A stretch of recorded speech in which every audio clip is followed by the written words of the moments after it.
Peace everyone, Unmask Art here. Welcome back to the Pastel tutorial. Hope everyone is having a lovely week so far. So today we are going to start on the water. I only have a couple colors at my disposal to start off with. The plan is to, get the foundation down a little bit at least. So I'm going to be starting with black.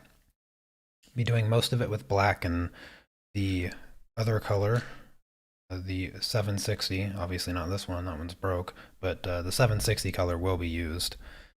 No joke, like 2 seconds before I started the live stream, I dropped all my pencils on the floor because I'm a genius. And yeah, so I might need to sharpen them a couple times during the stream. Anyways, I'm going to start with the black, and I'm just going to start right over here on the left side. And as usual, if you guys have any questions for me, feel free to ask away.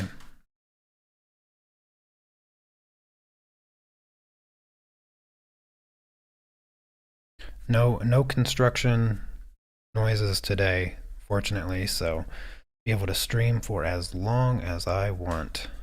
And just a quick reminder to everyone that this Friday I will be doing the live critiques, so if you have any projects that you'd like me to do a critique, I have a link in the description for that.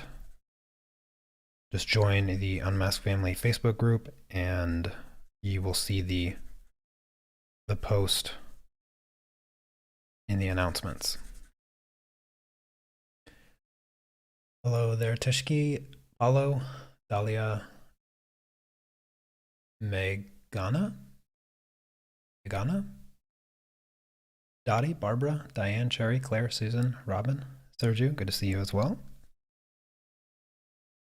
Which paper? I'm using Clairefontaine Pastel Matte.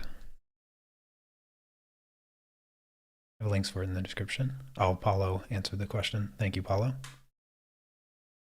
Couldn't add photos for the live critique yesterday. Is anybody else having that trouble? Because you're the second person to say that.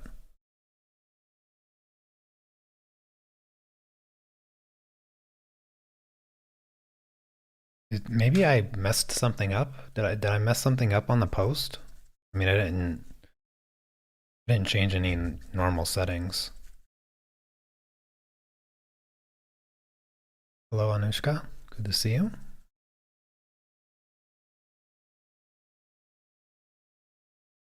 So the plan here, very much like the way we did the sky when we started off with blocking in the dark shapes. That's exactly the way we are going to approach the water.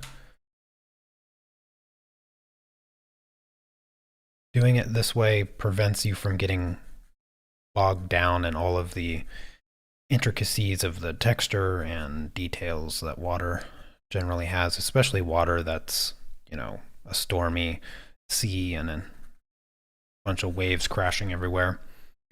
By simplifying everything into the large shapes, it allows you to do everything a lot easier. There is no way to add pictures on Facebook. That's news to me.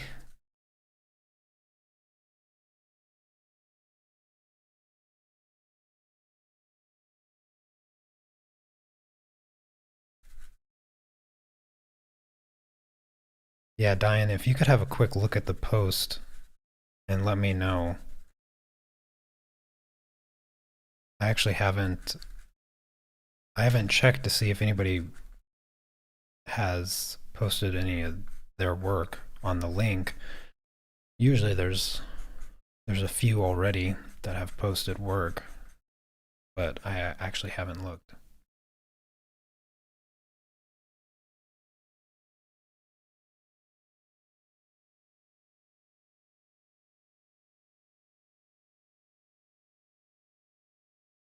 On my site, Claire, I'm thoroughly confused as to what I'm a little bit confused as to camera icon. On my, I don't have a camera icon on my site. It's Facebook. Unless Facebook removed the ability to post pictures, but I just don't see that being a thing. I don't understand how that. Oh, that is very odd. Oh, that is extremely odd.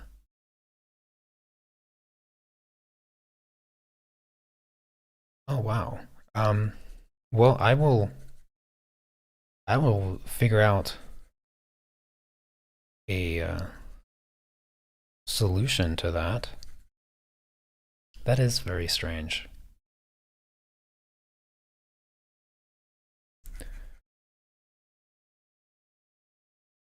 Okay, well, thank you for letting me know. That's extremely odd.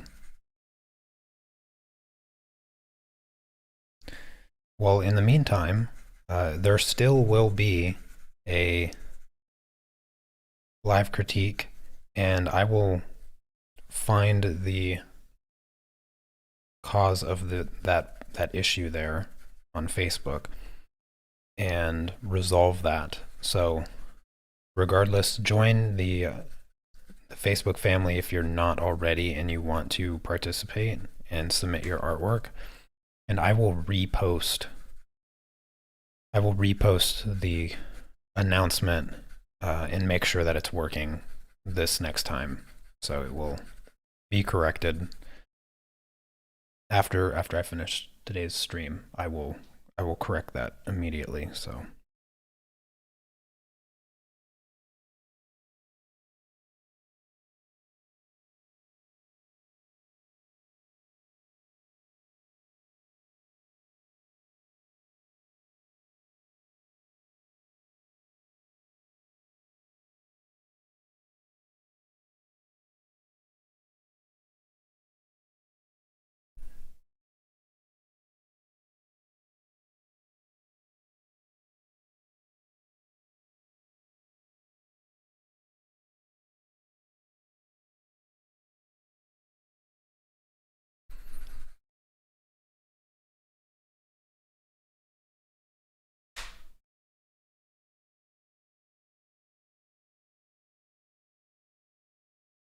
okay, yeah, maybe I accidentally hit something when I was posting that announcement that made it so you can't reply to it or whatever.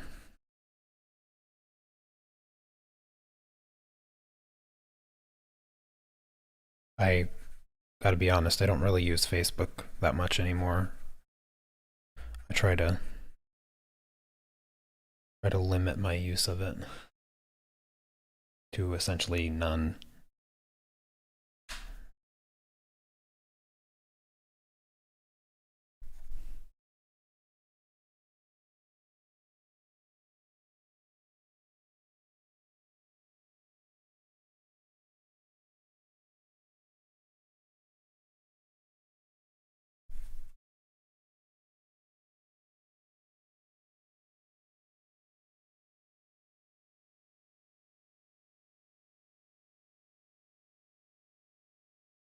So this part of the water is quite simple.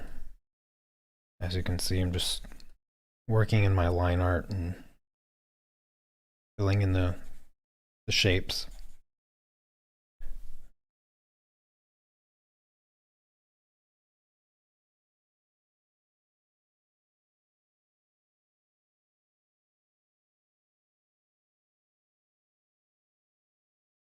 This black won't be the final color for these areas of the water. I'll actually mix the 760 color on top to give it more of a bluish color.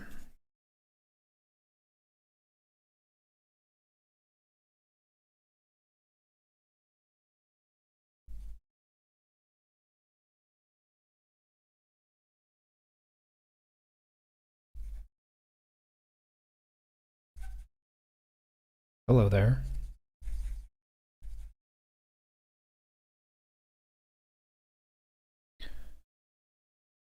Oh, it's snowing here, by the way.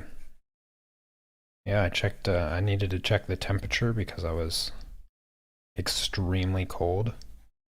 I was so unbelievably cold. I'm still quite cold actually. And I checked the temperature. It's not that cold. It's -1, and it was snowing when I looked. And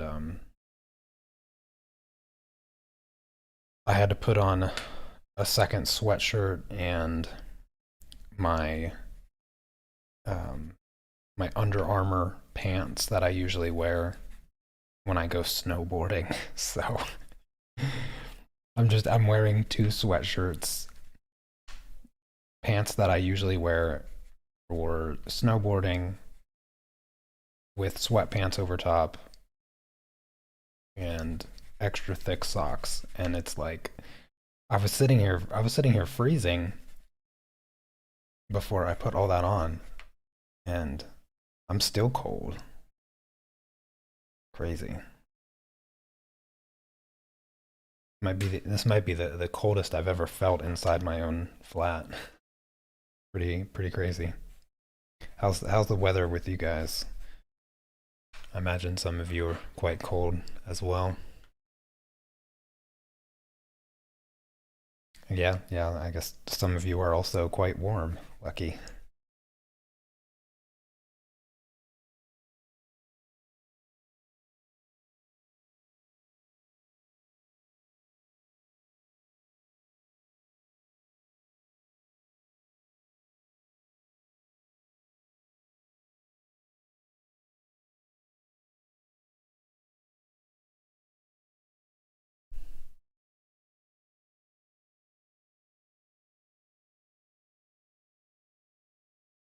I'm gonna leave the whales alone for now.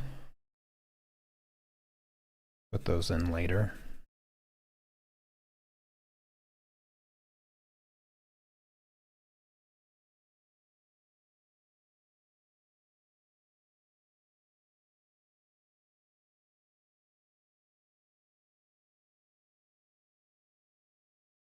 Yeah, 80s pretty comfortable in comparison.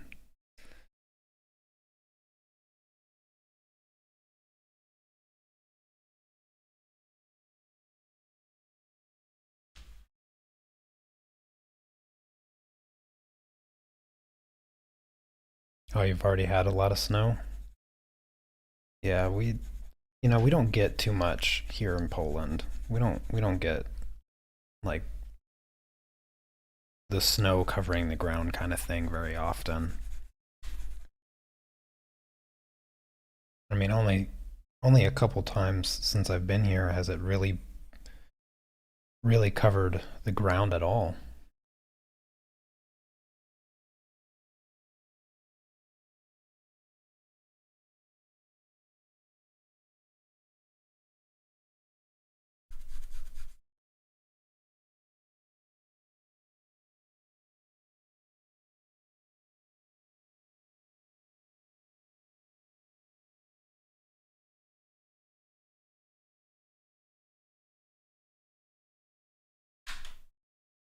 Yeah, I imagine India's quite warm year round, even more so in the summer months. It's probably blazing.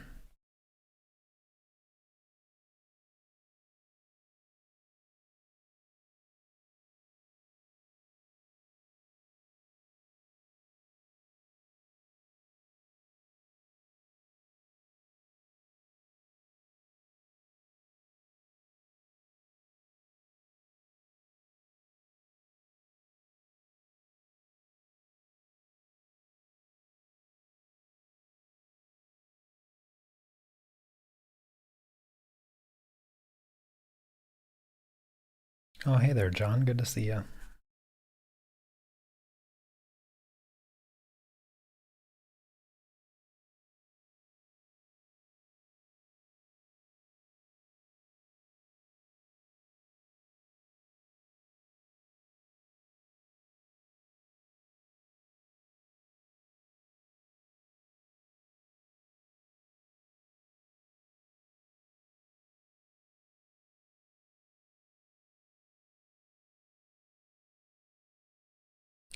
Pastel pencils are expensive. Which brand are you looking at? Because I mean the Carbothello pencils and the Faber-Castell Pitt pencils are two of the most affordable pencils, whether you're talking about pastel pencils or colored pencils or even graphite pencils. I mean, you buy 60 quality graphite pencils, you're gonna spend just about as much as you would on the Carbothellos. I mean, a whole set of Carbothellos shouldn't be over $90.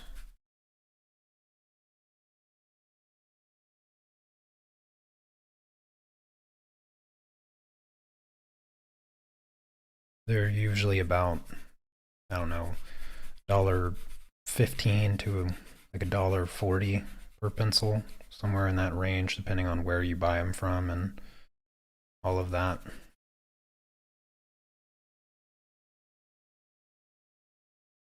I've always found that like pastels in general as a medium is the more cost effective medium, except for when it comes to the paper.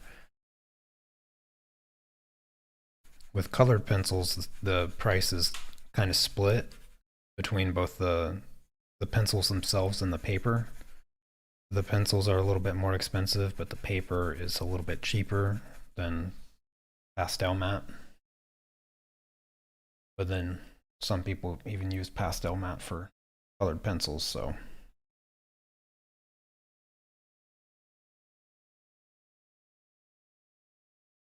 oh, thank you for the super chat, Taco Back Runner. Like your name. Appreciate that.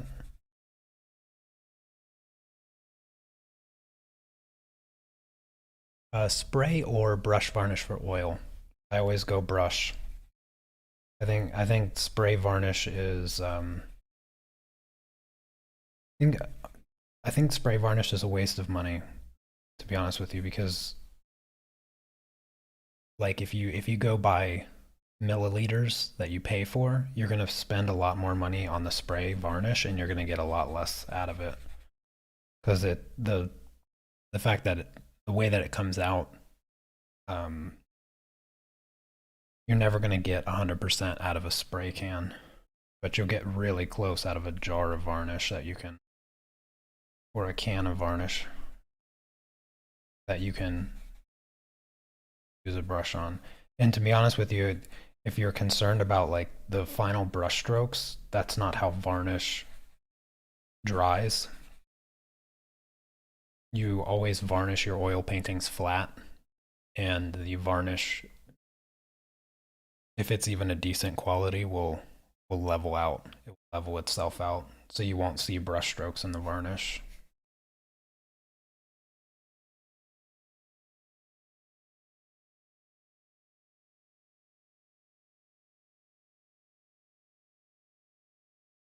My line art over here is an absolute mess of scribbles and stuff, so I'm just gonna have to sort of make it up as I go, which is totally fine. Generally, with the shapes in water, um, aside from these bigger waves that have a bit more of a unique shape to them, if you keep your direction relatively horizontal with these little dips and shadows and the stuff in the water, and you'll have plenty of capabilities of future layers manipulating these shapes the way that they need to actually look. But in this case,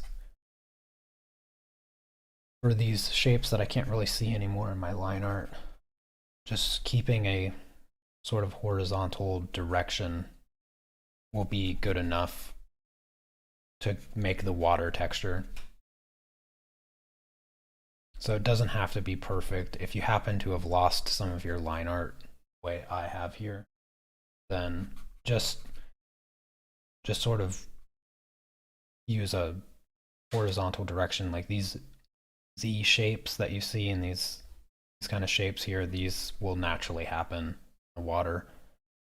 So just don't feel too pressured about what you're going to do if your line art is difficult to read at this stage.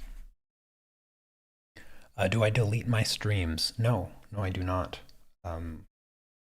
These live streams that I'm doing, or that I do, like this one here, this project here is an art club project.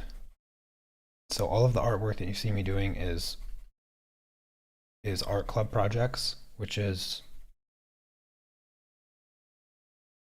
the collection of all of my tutorials on my website. And only until a couple months ago did I start doing these live streams publicly. For the past year, it has been the streams have been exclusive to just the art club members. So you had to be a member to even watch the live stream when I'm actually live. And I decided to open the initial live stream. So when I'm actually live, I decided to do these streams publicly so that everyone can join in and ask questions, because even though non-members will be able to watch the live stream, their questions are valuable. And so giving everybody a chance to ask questions while I'm actually live benefits everybody, including art club members. And then once I'm finished with the live stream, the live stream is only available on my website. And that's the benefit of being in the art club, is that not only can you rewatch these live streams to follow along and replay everything, but you can also do the dozens of other projects that I've done in the past year or so. And you get access to the reference photo and the line art and all of that. That's how I do it.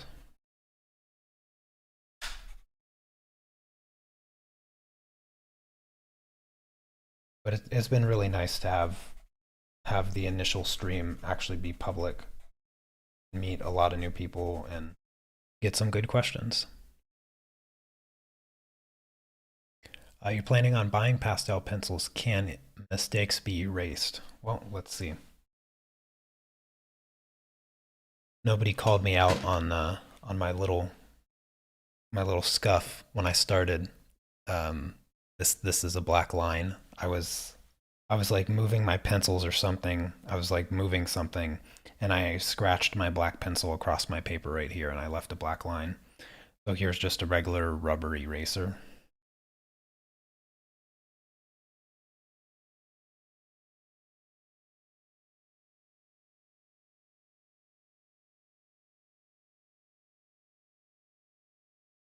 So there you go. It's pretty well erased. Generally, I wouldn't recommend using a rubber eraser. I would recommend using a kneaded eraser, because kneaded erasers don't leave eraser dust. But the short answer is yes, pastel pencils can be erased to a degree. To a degree. So it's not going to, you're never going to get your paper 100% clean, but at the same time, even when you do make little mistakes or whatever, it's almost entirely pointless to bother erasing, because you can just go right over top of them with other pencils.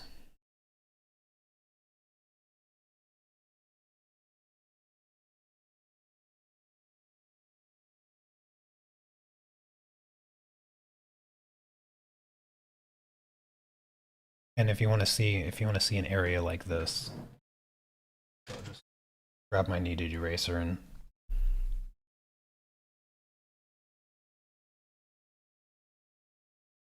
it's picking it up pretty well.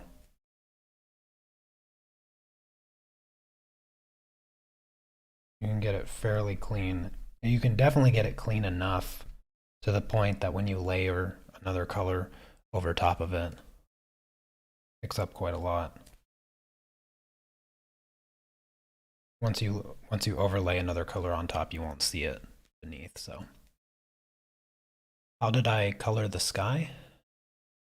Very carefully, actually. That was rather difficult. Fortunately, the live streams, the several live streams of me coloring the sky are available on the Art Club. You can find all the information that you possibly want to know. All what, 6 hours of it? That's about how long we spent coloring the sky.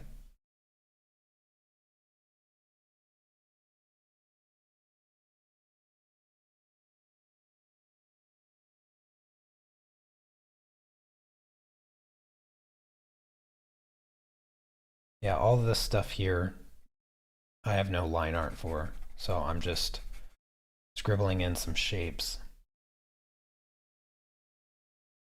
Nothing fancy here. I'm just moving horizontal and just putting in sort of random zigzag shapes.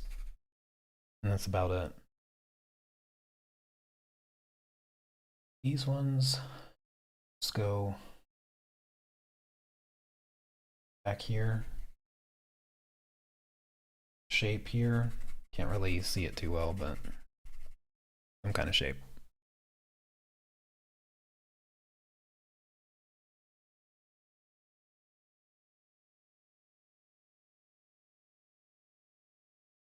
Yeah, the Carbothellos do come with a kneaded eraser.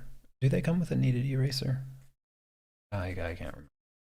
I have 2 more sets in my drawer that I don't have yet. Find out real quick.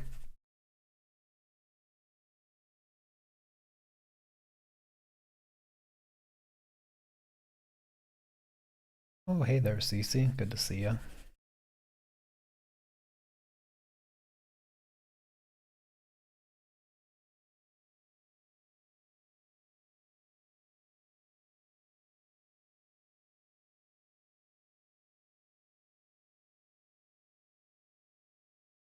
Can't see the it's supposed to be here, so I'm just scribbling some wave texture.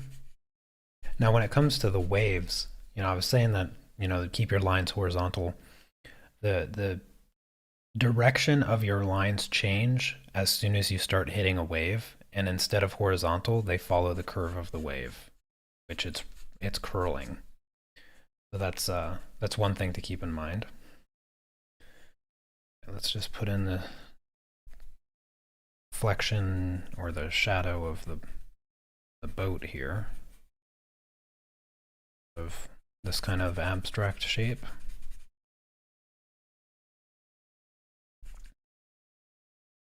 It almost already looks like water.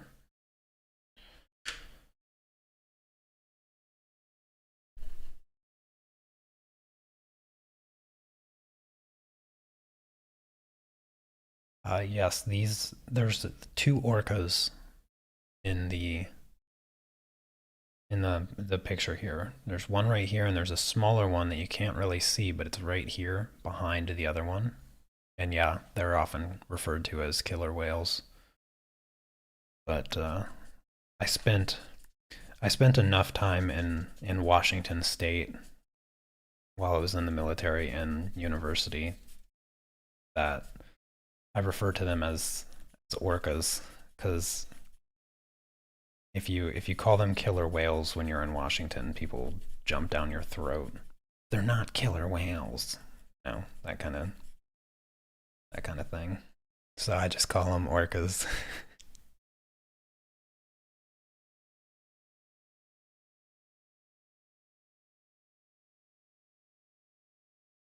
The reason being is orcas are sort of I wouldn't say worshipped. That's a bit too dramatic. They're held in very high regard in the Pacific Northwest. And I've seen a couple orcas breaching while I was there. It was super cool. And I don't know exactly what the whale was. It was probably a gray whale that I saw. Probably a gray whale. But just ginormous, like huge. It had like the really bumpy back. I saw two of those. They didn't necessarily breach, but they did come up above the surface, and you could see them swimming in there. It's just crazy. Like if you've never seen a whale in person, like in nature or whatever, I suppose you could possibly see one in some kind of aquarium zoo thingy or whatnot. I don't know if whales are something that you can find in a such a situation, but the scale of them is insane. It's just crazy to think how ginormous they are when you see them for real. They're so much bigger. They're so much bigger when you see them for the first time. Same thing with aircraft carriers. Yeah, I still remember the day that I arrived at my first command when I was in the Navy. Oh, I totally forgot to let you know that I'm using the 760 color.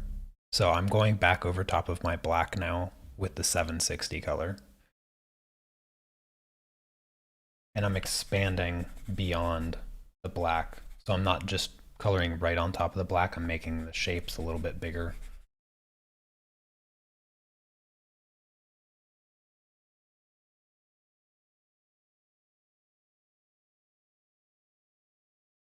I'm not sure exactly where the name comes from. It could possibly be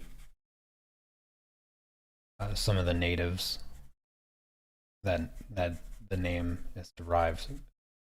I'm not familiar with West Coast uh, natives, so I couldn't tell you.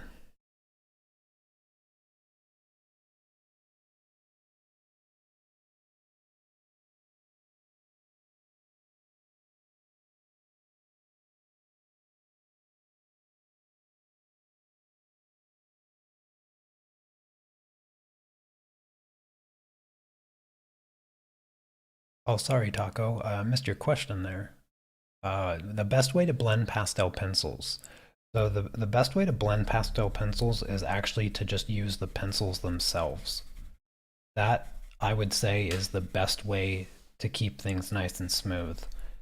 Now, if you at the same time, I do like to use a blender, and there's only two other methods that I would recommend. The first one for like larger areas, I would use a blending knife, a pan pastel blending knife, which looks like this, and the little sponge replacement that you get with the soft tool. The other way of blending, which I tend to do most of my blending with, aside from the pencils themselves, is just a regular paper blender, regular paper stump blender. Those are the only three methods that I would recommend, and that's it. So rather easy. Just sort of blend like a more spreadable graphite. It's sort of how they work. So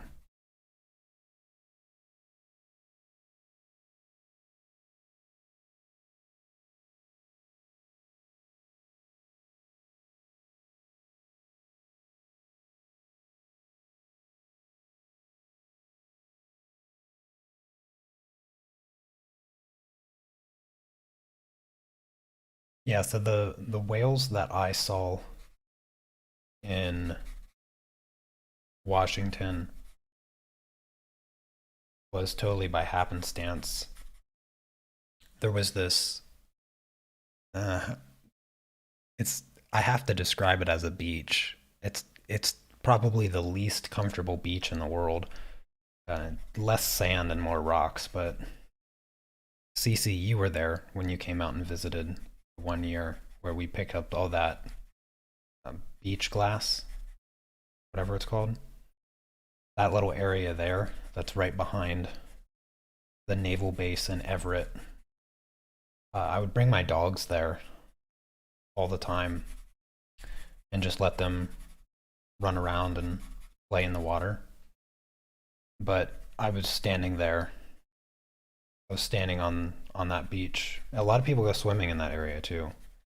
And on two different occasions, one time there was probably two, maybe three orcas that came through the little the little pass there because it's not it's the Puget Sound, the area of the water, and so it connects directly to the ocean, but it's not technically the ocean because it's inside several land masses or whatever. But the ship's port was right there, so obviously we would take those ships out to the ocean, so it's not like a separation or anything. And then another time, there was two, maybe it was humpback whales. Yeah, I think maybe that's what the other whales were that I was trying to think of earlier. Could have been blue whale or humpback whale, but they were the big ones. I didn't see their whole body or anything, but I saw like the back of their head area, their blowhole, and then part of their back, and then of course their tail came up, and the just the tail alone. Oh my goodness, like the size of a car. It was crazy. But yeah, just right off that beach area.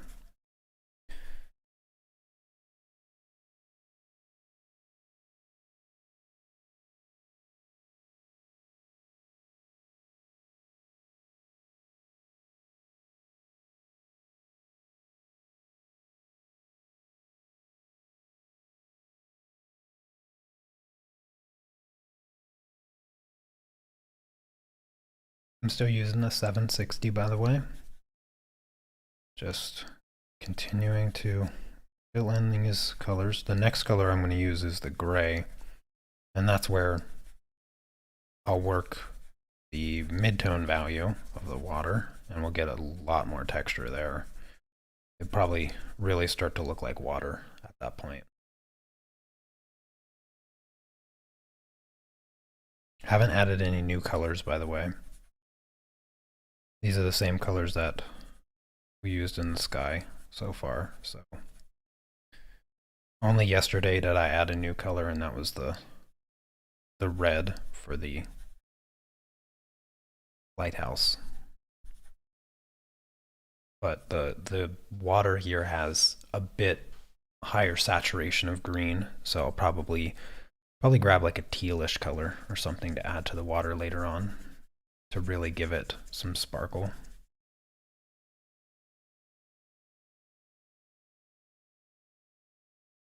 Yeah, I like the way the lighthouse looks. It's really nice the color of red and how it complements the green from the sky.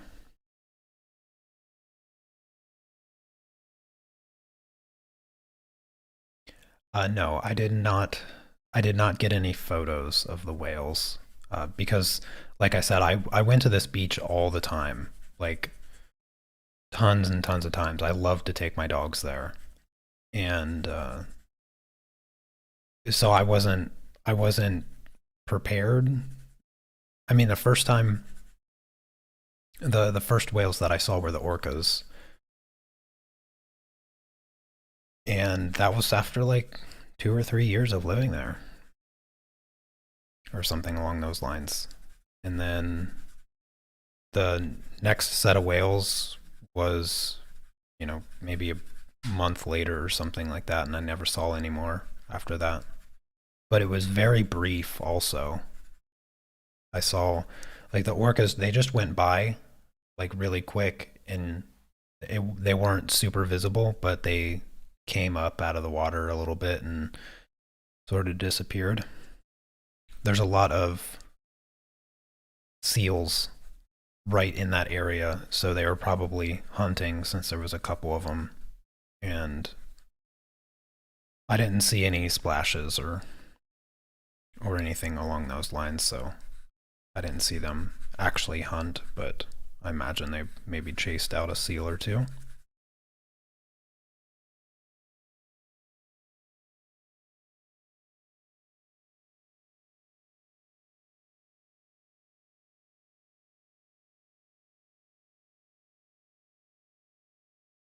I saw lots of dolphins while out to sea. Very very common for dolphins to follow in the ship's wake. So I saw that a lot. Just dozens of dolphins jumping out of the water following the ship. Because one of the things that I did on the ship was uh, stand aft watch, which is just standing watch on the backside of the ship, right where. So aircraft carriers, they don't have rudder things the way other boats have, or the spinning wheel that propels the boat. Aircraft carriers have two really big screws, so they're really big screws down in the water, and they just spin really fast to propel the ship. And you'd be amazed at the speed that an aircraft carrier can get up to. It is impressive. It is very impressive, especially if you've never seen an aircraft carrier in person. If you've ever been to like either New York or Chicago or LA or any of the really big cities that are known for, tall skyscraper type buildings, take one of the tallest skyscrapers that you've ever seen in your entire life and just lay it on its side. And there you go. That is a fraction of the size of an aircraft carrier.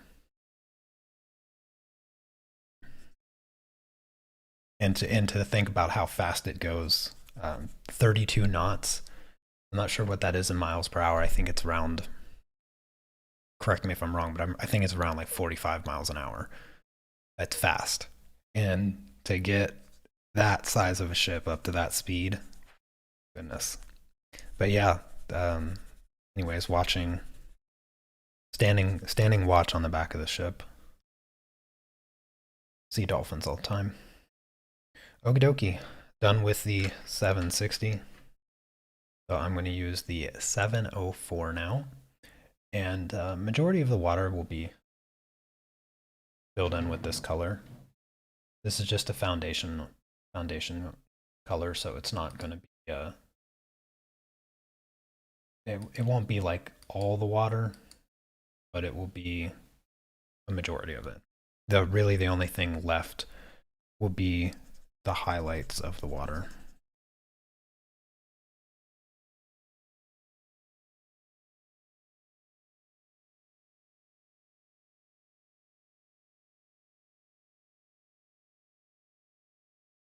By the way, if there's any questions that I missed,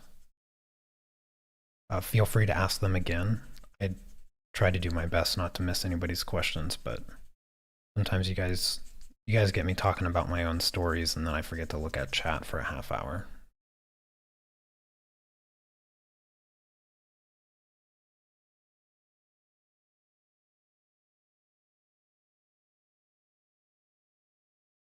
My microphone, the high frequencies are too low or too high.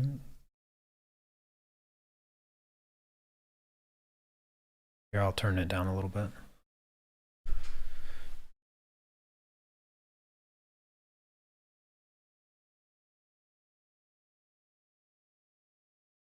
Maybe I bumped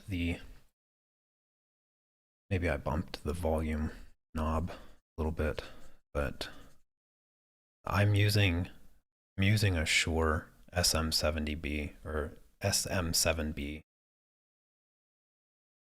so I should have really high quality audio, but the high frequencies are most likely due to the echo in my flat, because all of my walls are concrete, and I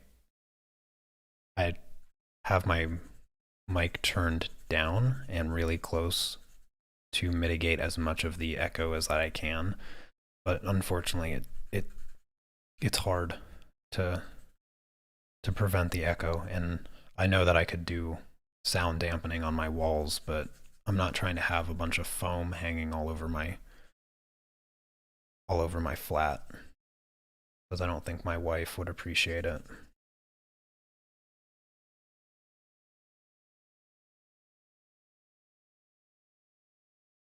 Oh, thank you. Yeah, the sky came out really good. I'm really happy with the sky.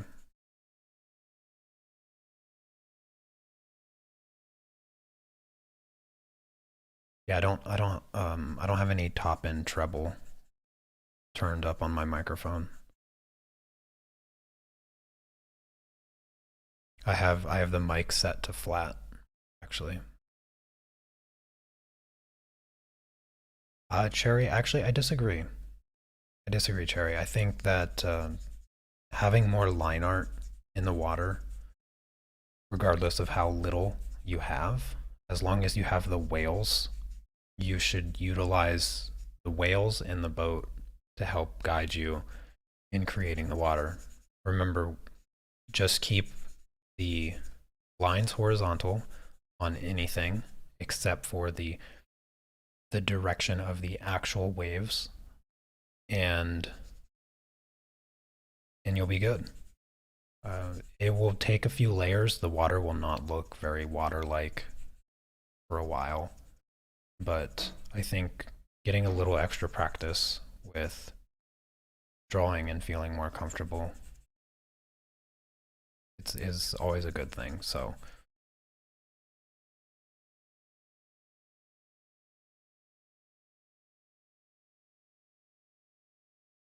getting the water to look like water won't be because you have more line art.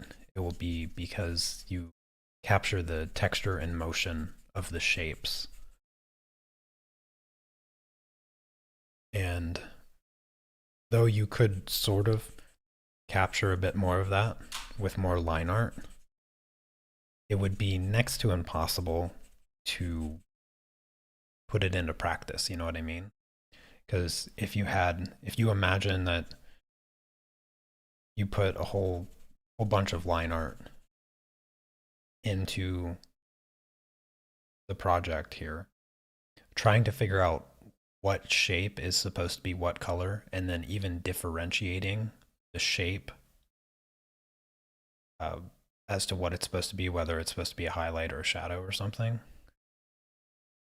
would be next to impossible as well. Because even I didn't have very much line art in my water, and I found it next to impossible to actually follow my line art. So it's more important to just get those big shapes, those big dark shapes there that I put in. Those are going to be your best guide at creating the motion and texture of the water.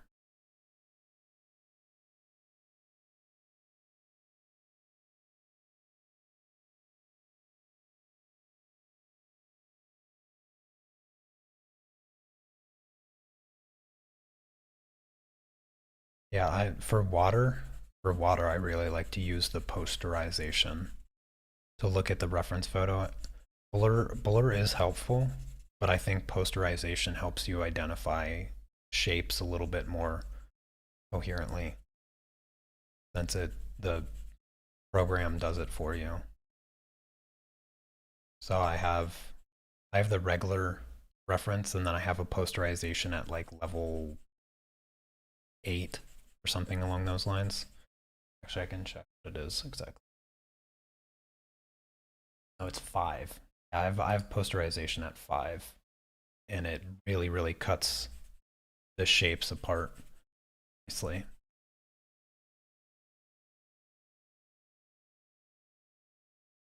Basically, you just want your posterization to have just enough information to where the shapes of the water coherently create texture of water, but not so simple that it distorts the values.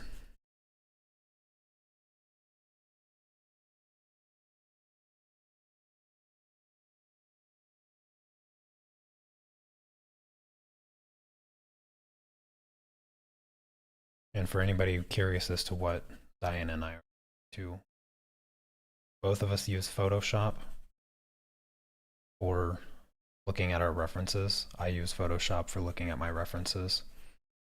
And posterization sort of turns pictures into, if you imagine a photo having 250 colors, you can remove that number of colors and instead have, well, in the case of mine, I have 5 colors or 5 levels of breakdown, meaning that 5 colors represent 5 different levels of value. So it sort of turns it into a paint by numbers. That's what it looks like at this scale of action, is it looks sort of like a paint by numbers, but all the colors are weird.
Oh, hey there, Alexandra. See ya.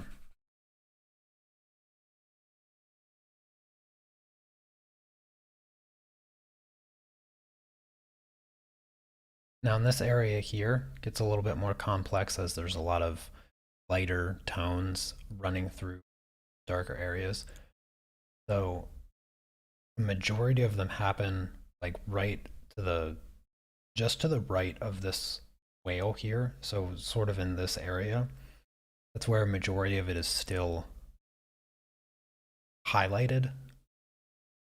And so what I'll do is I'll sort of build out the shape of this highlight of this whole section here. The whale's fin, almost triangular shape here, right in here. That stays highlighted. Majority of this back here is dark, but it does have some of the highlights running through. When the highlights become thinner, you can pretty much just ignore them and then add them later on.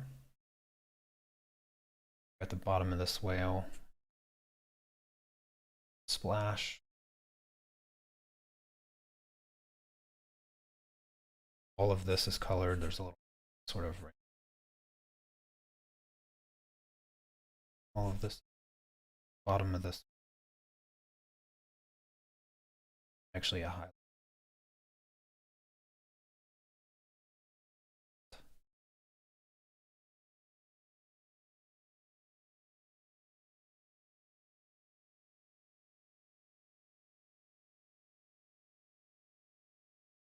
this way. And then this is all shadow. It's part of the wave.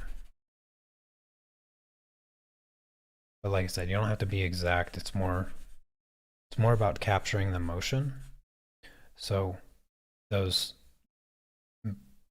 majority horizontal lines will capture the motion quite well, but you can add motion back to it later on with layers. So in the beginning, you just want to focus on the largest possible shapes and not get caught up in making the water look like water right away, because there's just no point. It's going to require a lot of layering, just like the sky. Very, very much like the sky, actually. Hey there, Sneaks.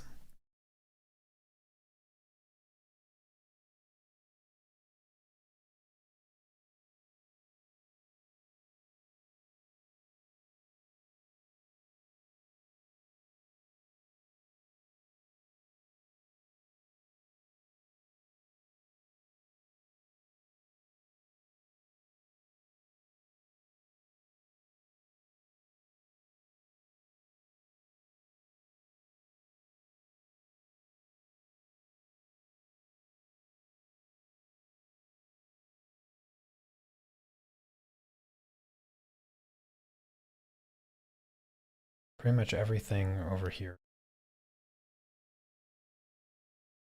filled in.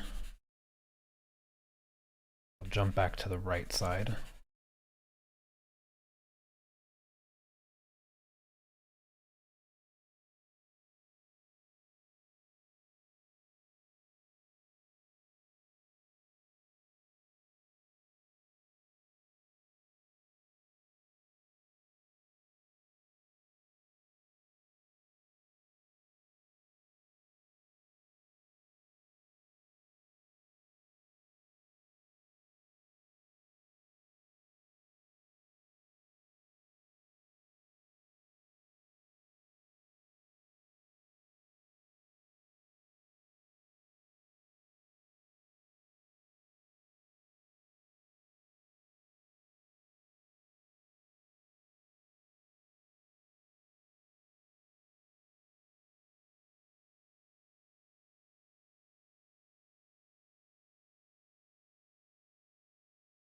So some of these smaller little canals coming through these darker values, if you just leave a couple of them blank, they'll sort of just become highlights.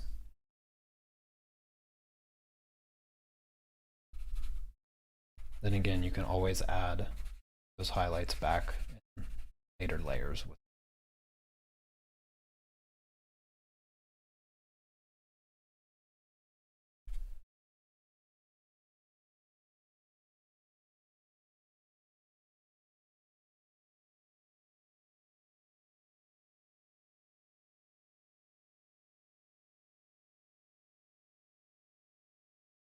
Something like that.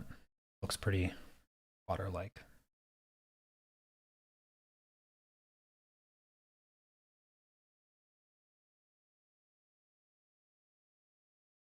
Here.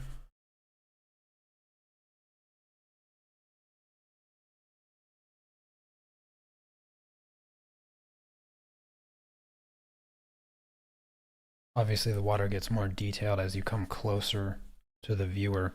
So the pretty much everything behind the whales you'll want to spend less time on, because it's just not as important as the water up here.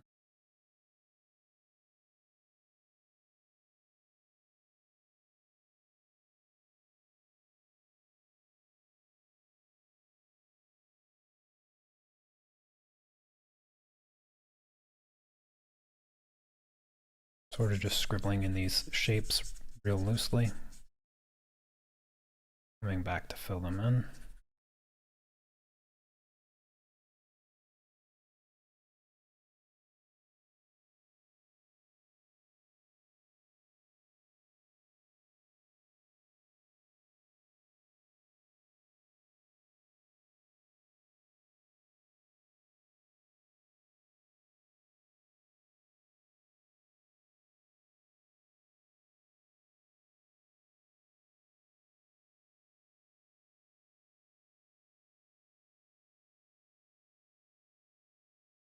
I have to sharpen this pencil in a second. It's getting pretty dull.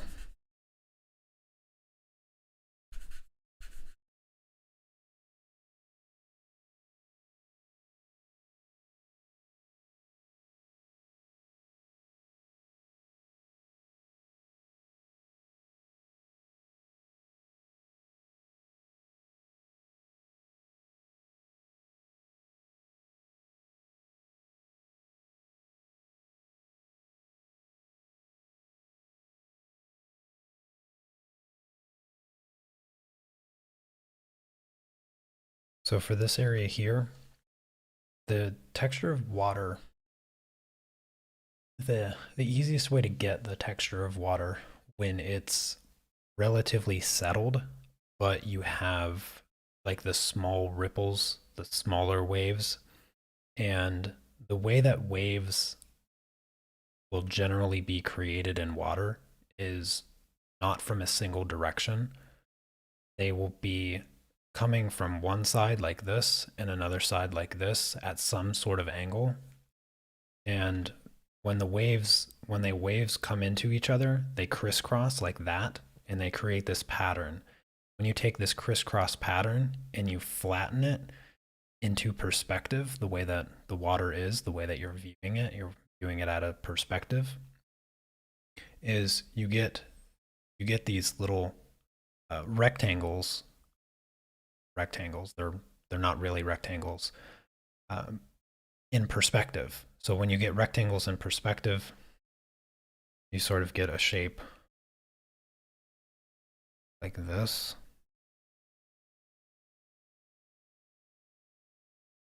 Sort of get a rectangle like that. And of course, waves are imperfect. So when you create these rectangles, it's almost a checkerboard of rectangles where one wave will be coming from this side and the other wave will be coming from this side. But if you take those general shapes and you turn them into squiggles, where you leave a ripple or a highlight coming through, you can see how I've bent this rectangle around this other one here. So I have this curve here of this rectangle that's closer. I've sort of bent this rectangle around it, and I'll just demonstrate it again here. I'll just sort of create an arbitrary rectangle, and I'll bend a rectangle in here. Of course, it's a little less of a rectangle. They're abstract rectangles. They're rectangles in the fourth dimension where they can just look like anything. And you leave these ripples that come through, the highlights that break up the water. And as you separate from those areas where the water creates that effect, you simply just match those larger shapes like a puzzle piece that will never actually touch. That's sort of what the water is doing. It's sort of a puzzle piece that never actually touches. And you get these ripples in here. And that is essentially water texture, or how to create it. It's a recognizable pattern. If you can believe it, water has a pattern. And essentially there's only a set number of patterns that water will have. And so having that understanding of what the pattern of water is doing in areas like this, so you'll have these patterns pretty much anytime you do a seascape. So whether it's like a beach scene or this type of scene or maybe calmer waters, these patterns will show up. And then of course the other patterns of water depend on the water source. Because sometimes the pattern is really just flat and horizontal. In which case, the smoother the water becomes, the less the water itself has a pattern, and the pattern comes from what's being reflected water.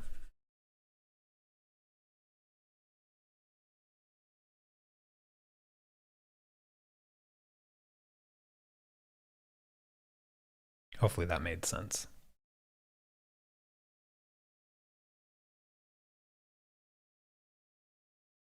Water is one of those subjects that is very difficult to do when you don't have a little bit of an understanding of the patterns that exist in it. But then once you learn to identify those patterns, water becomes quite easy to create.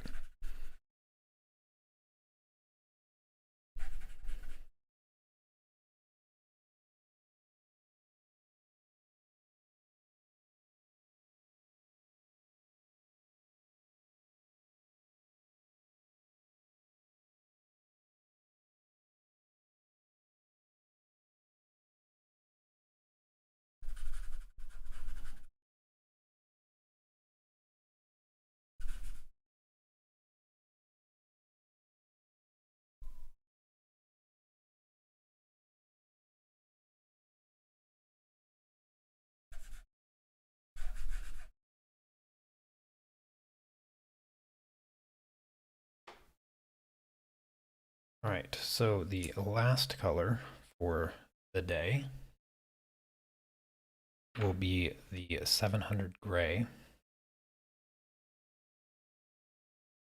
Fair one. So yes, the 700 gray, and I'm just going to layer over top of that gray that I just did, and then the highlights of the water. So all the blank areas will get the 700 gray.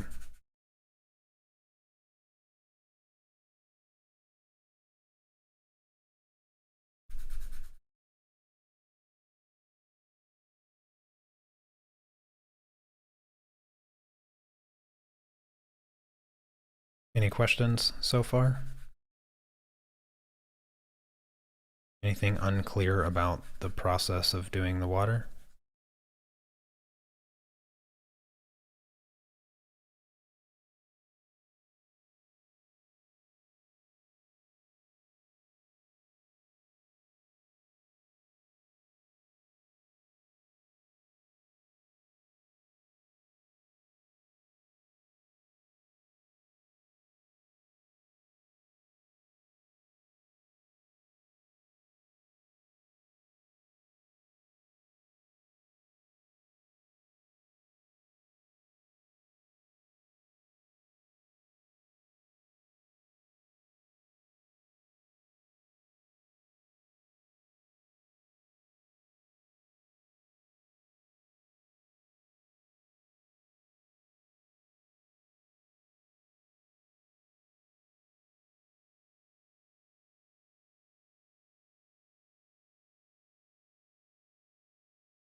I'll be honest, I don't know what a pantograph is.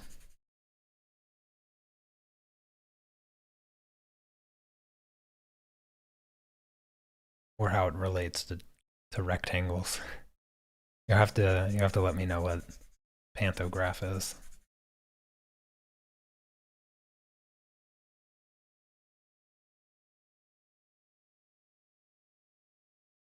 No computers back then?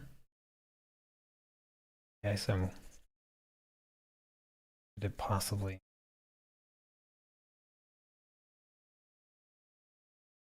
It's a copier. Oh, interesting.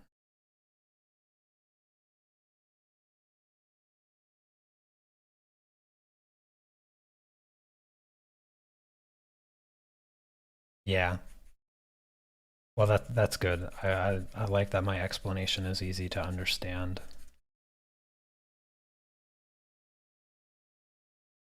That's where my real skill is. I'm a rather mediocre artist, but really good at explaining things. That's why I teach art instead of being a real artist.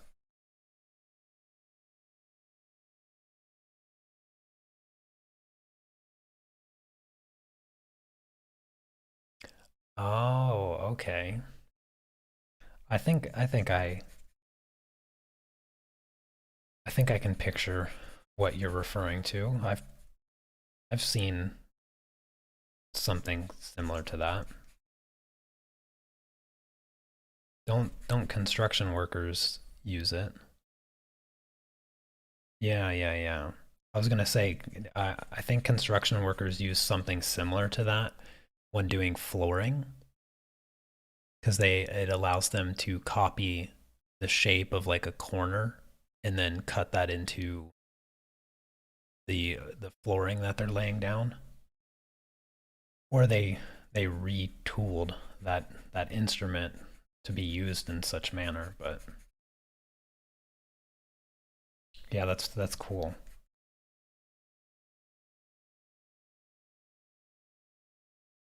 It just occurred to me how useful that could be to be able to trace something and then have a pantograph copy it onto a separate piece of paper.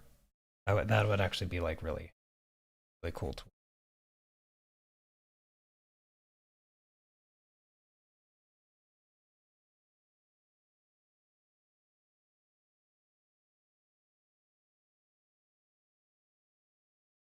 Oh, thank you, Susan.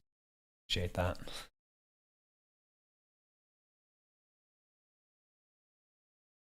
Yeah, I imagine that they can be scaled.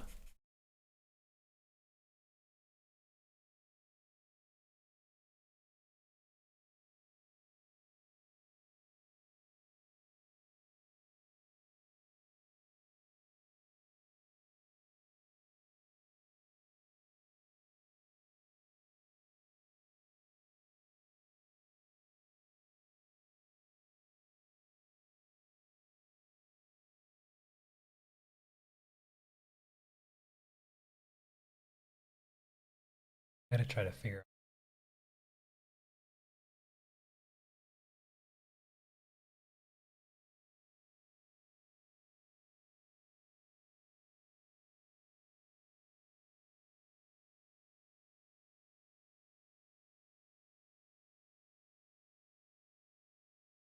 small. I'm gonna jump colors really quick. Jump back to the 704 just for back separation between the two whales.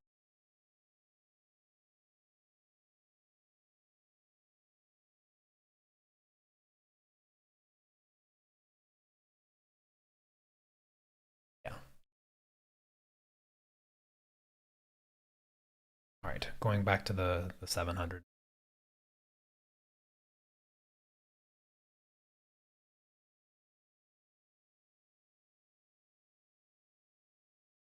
I can fill this little section here.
All right, so after this color, I'm going to use my blender, smooth things out, and then add some green.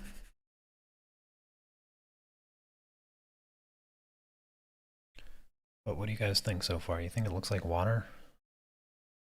Not too bad. Only working for like an hour on this. Getting all that covered. That's pretty quick, I think.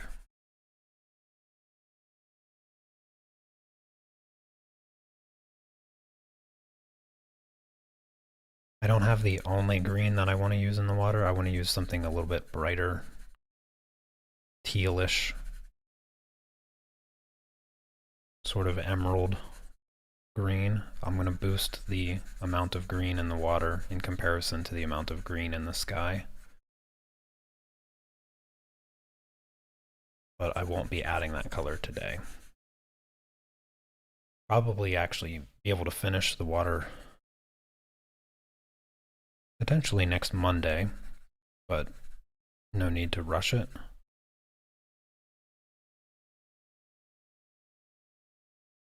But I think it's possible that we finish the water on Monday. Which, actually, now that I think about it, if we finish the water on Monday, probably gonna finish this project next Tuesday. That may be just a tiny bit too much of an overestimation of my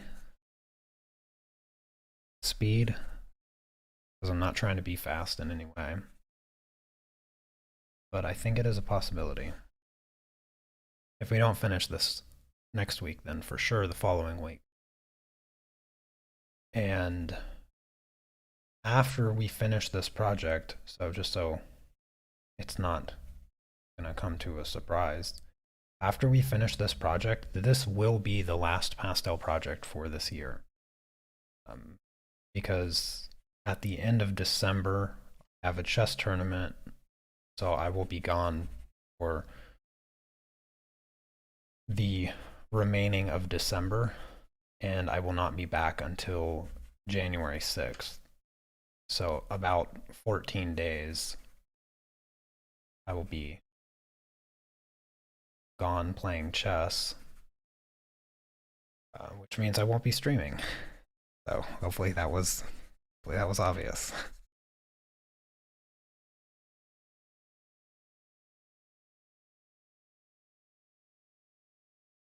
No, the lighthouse isn't crooked. It's just that the camera is creating a distortion because my camera is looking straight down, but my project is tilted up, so it's looking at an angle, and it does make the lighthouse look totally crooked.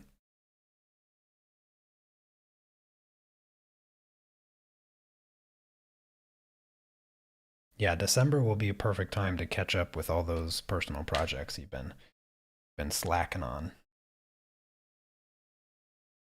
You know, I was gonna blend this before I added the green, but then I thought, you know what, that doesn't make any sense. Let's just add the green now. So this is the same green from the sky, the 585.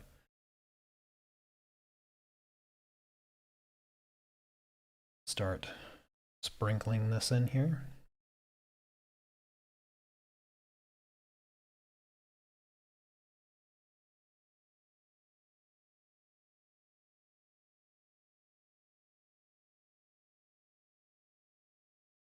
Where are the other parts of this? All of this project can be viewed in the art club.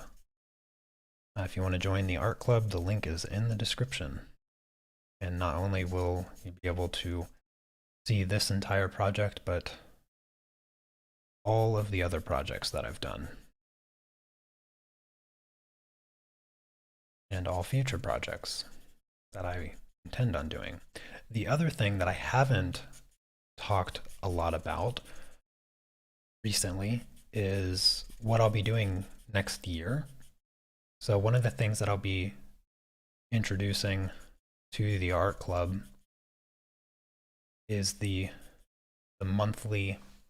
I still haven't quite settled on the name for it yet, because I don't want to call it a monthly challenge, or I don't want to call it homework or anything like that. But one of the monthly projects that I'll be setting up and doing is I'll be taking still life reference photos of various objects to give you as fun, simple projects to practice. Maybe I'll call them monthly practice projects or something along those lines. And so I'll be taking some reference photos, and so there'll be a new one each month starting in January, and they'll just be simple projects that you can do in any medium that you want. And then of course the first Friday of every month I do the live critiques, or better, every other month, depending on how many projects I get submitted to me. But you can of course turn those monthly assignments in, monthly practice projects. I can give you some feedback and all of that. Have even more projects to do, work on.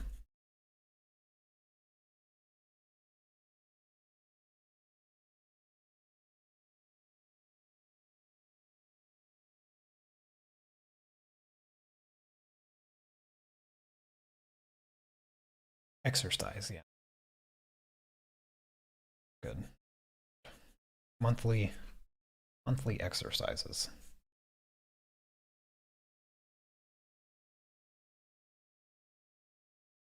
And each of them will be sort of geared towards just developing technical skills. Of course, depending on the medium that you choose to work with. Do them in any medium that you like.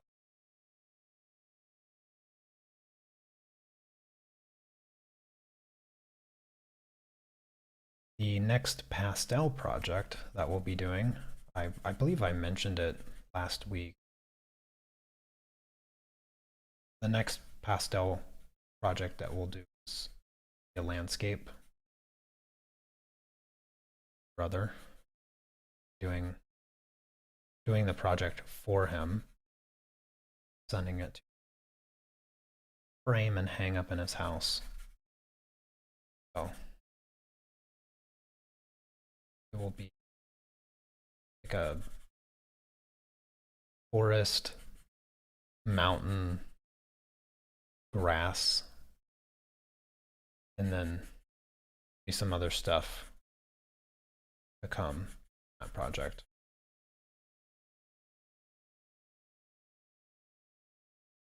I may have gone a little heavy with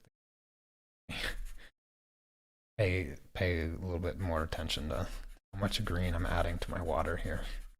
I went a little overboard right in this general vicinity.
All right, just about done with the green here. And I will start blending all of this out.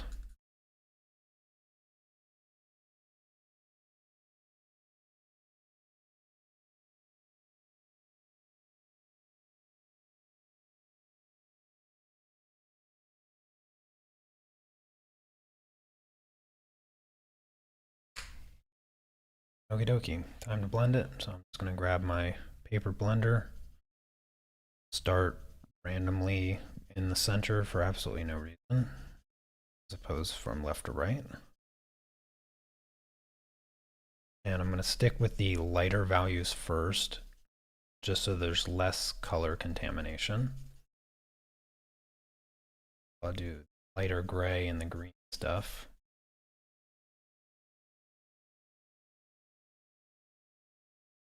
Yeah, remember when you're using the paper blender, you don't have to scratch into the pastel mat with the attempt of moving the pigment.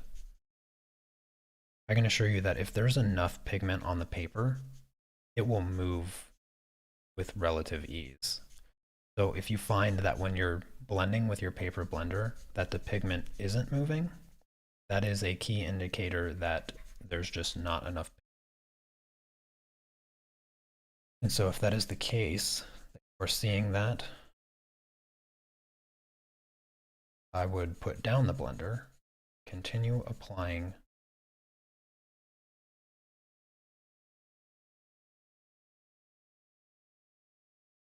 blending the pastel pencils before there's enough pigment on the isn't really worth doing. You don't get a lot of benefit because the whole purpose is to just help even out the graininess and cover the paper. And so if there's not enough pigment on the paper, you're not going to cover it by blending. Not how blending.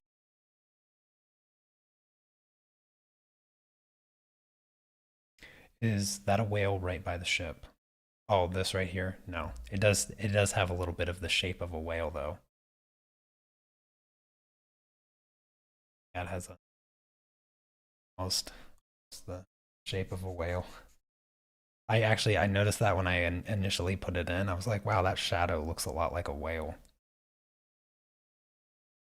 Let's just say that I did it intentionally to make the shadow of the ship be a whale. When the shapes are really broad like this, they can, it's like finding something in clouds, you know, that you're looking.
Also keep in mind that as I'm blending, I'm always also moving horizontal.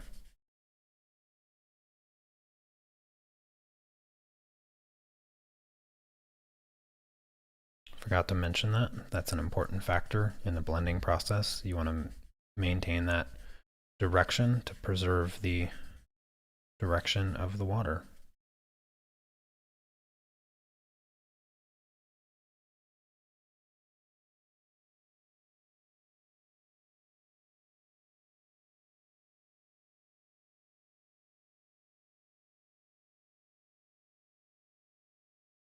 Well, thank you, Ozzy. Yeah, I'm really enjoying this painting here. This is looking to be one of my favorite pastel paintings that I've done.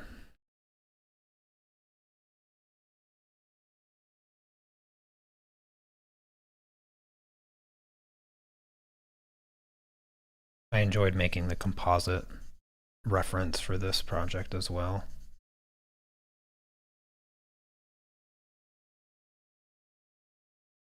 Even though I couldn't get the dragon to fit, it was just too much. Having the dragon was just a bit too much.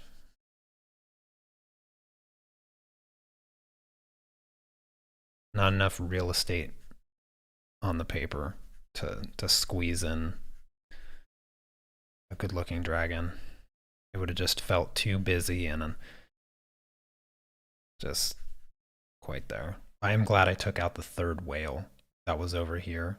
That third whale was a little bit too much as well. It was too distracting and being sort of like right behind the ship, kind of. It just drew your eye way too much.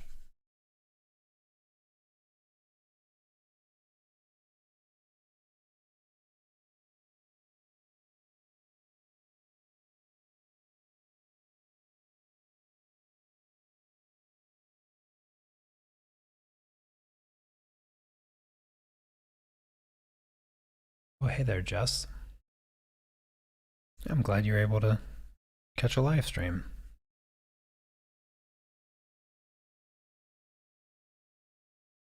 Yeah, I agree, Diane. I do have to do a future project that involves a dragon. I've never done a dragon, like, in terms of realism. I know for Inktober a few years back, I did a baby dragon and I did a Leviathan, which is sort of like a dragon, kind of a water dragon.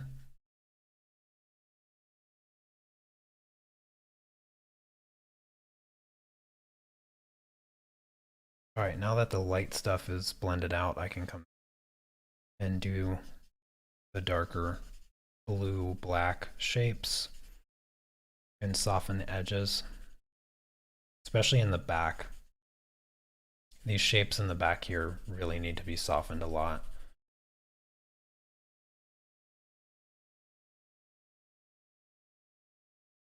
A lot of these shapes are very comparable to the shapes in the sky.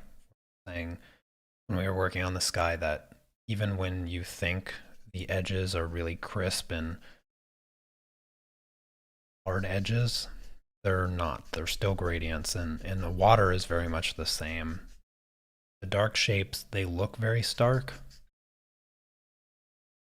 and they look like they have hard edges, but they really don't. And in some areas, they might be sharper edges than others, but generally there's a lot of softness to the edges, a lot of gradient.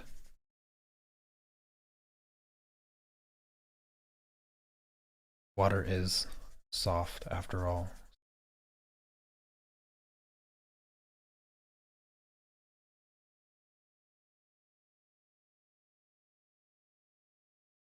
Water will still look relatively flat because we don't have the really bright highlights put in anywhere. But I would recommend that you hold back on the bright highlights for as long as you don't want to jump into them too early. Because if you add them and you then realize that, oh, I still have to blend all this stuff, or I should add a little bit more of the dark shapes, and you're going to end up blending them out, and then it would just defeat the purpose of spending the time putting them in. I can assure you the very last thing that we do on the water is the water droplets, the little water spray coming off of the waves and the water splashes of the whales. That will be the very last thing that we do on the water.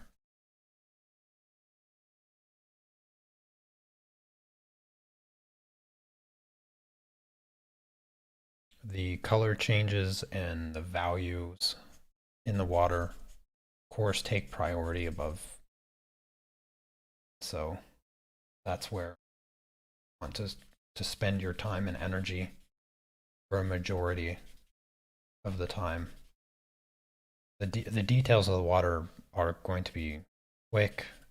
If you did the water in the Thomas Kincaid project, then you sort of you sort of know how quickly it comes together at the end after you spend all that time just focusing on the foundation.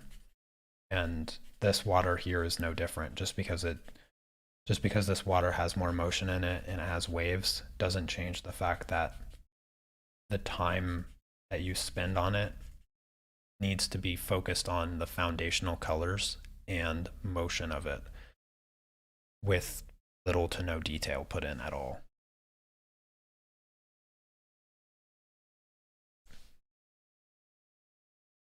You always want to think of highlights in really any given situation, not just water and not just pastels.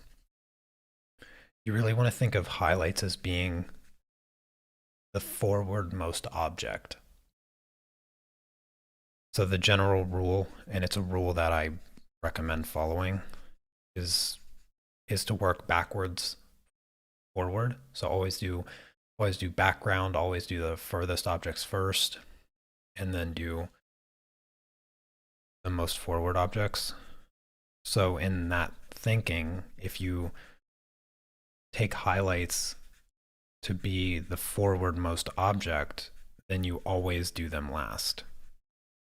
And you always make sure that the foundation or the background is completely done before moving forward. That way you just don't have to do it twice. No need to add more work to the already difficult task of creating art and learning art. So just do it right the first time and save yourself all the headache.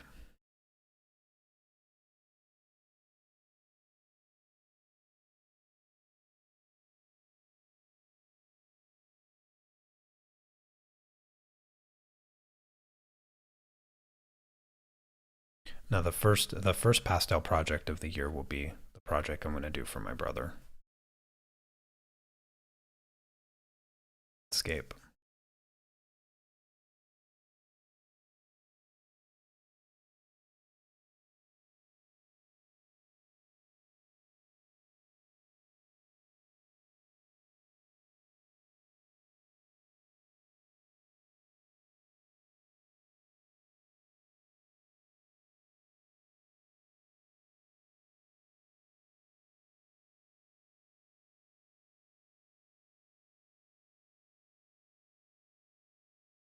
Righty. Let me go ahead and sharpen this pencil really quick. Give me 1 second.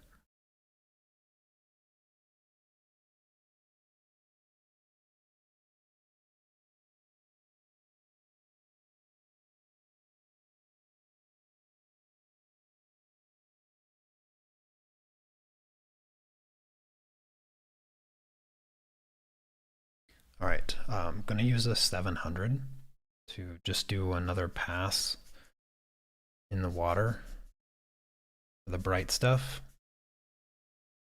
And then this will conclude today's live stream.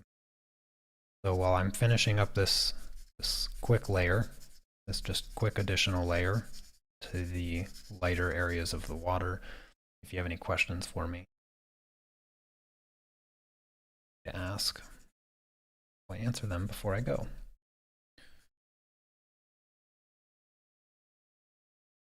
I need to tune in to the chess match, the World Championship chess match. Today is game 4. Probably in the late middle game at this point. So the real interesting part.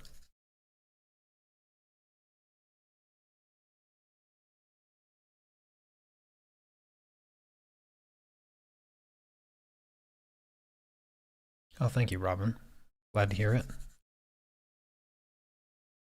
Yeah, good lessons. That's what I like to do. So if you found anything that I shared with you today helpful, that is my goal.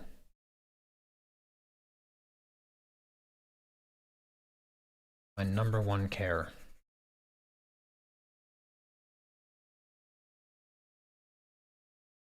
Just looking to be as helpful as I can. Or progression. I try to keep all of the technique sort of universal. You don't have to be using pastel pencils to do water the way that I've shown it. If I was using colored pencils, I would do it the same way as if I was using oil paint, I do it the same way. Acrylic, soft pastels, digital art. Well, maybe not digital art because technically you can't make any mistakes in digital art since you can just undo everything. But yeah, pretty much any medium you can approach the water like this, understanding the horizontal direction, understanding the checkered, weird 4D rectangles for the texture of water, and all of that. Pretty much universal, regardless of the medium. So, how do I get, or how do you get on the Discord? Um, Diane, if you have a second, can you post a Discord invite in the chat? Appreciate it. Yeah, Diane will hook you up with a Discord invite. And that goes for anybody else that wants to join. It's great. It's a great way to connect with both myself and everyone that's in the art club already. If you join the art club, by the way, you'll get an invite as well. But most of the art club members will share their work and ask me questions in the Discord when I'm not streaming. So pretty much reserved that part for art club members. So that's sort of an added benefit of becoming an art club member, is that you sort of have unlimited access to my brain, and you know, whether it's a project that I'm currently teaching or your own personal project, you can always share it in Discord and ask me questions and ask for my advice. So my art club on my website is the best way to support my work and support these live streams. I do this full time, so I like to think that the information that I provide is worth more than what I charge for the art club. I sort of never did any of this for the money, and I don't ever plan on doing it for the money. So I will always keep my prices scaled to a level that anybody can join and it not be financially burdensome.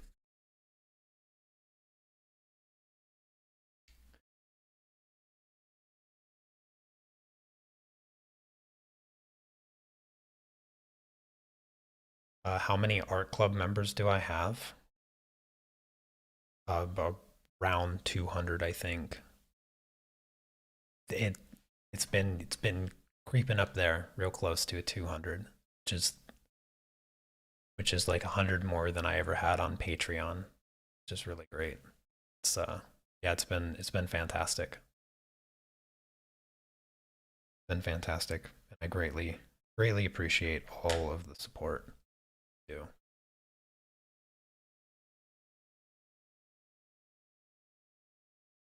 Okie dokie. Well, that is going to do it for today. I'm very pleased at how that water has started to come to life. Just to zoom out a tad here. I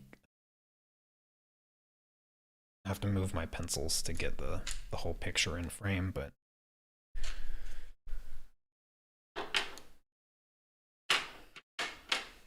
I'm really happy with the way the water looks so far. Definitely the stormy seascape that I was aiming to achieve. So tomorrow we'll be working on the colored pencil project. So we'll continue this project next Monday. And the plan will be more layers in the water. And I'll probably add